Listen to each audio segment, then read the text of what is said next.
قبل كل شيء نرحب بك بمخيم سريكاني واشوكاني. اليوم زرتنا بمخيم سريكاني واشوكاني وطلعت على أوضاع مهاجرين سريكاني، ونحن أهالي سريكاني بصدد ذكرى احتلال سريكاني. ما هي رسالتك لأهالي سريكاني المهجرين لعودة آمنة إلى سريكانية؟ أولا أنا اليوم بين أهلي وبين ناسي. رأس العين بالنسبة لنا عزيزة كثير علينا.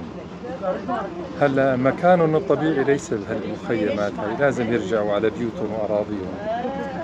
والمصالحة الوطنية تبدأ من عودة أهل رأس العين وأهل عفرين وأهل تل أبيض وجميع السوريين النازحين والمهجرين يرجعوا على أوطانهم.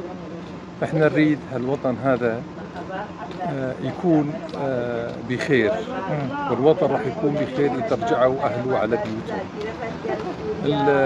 المخيمات هو جرح سوري بصراحة، جرح للكرامة السورية بشكل عام تضمنه الشرائع الدولية والأمم المتحدة.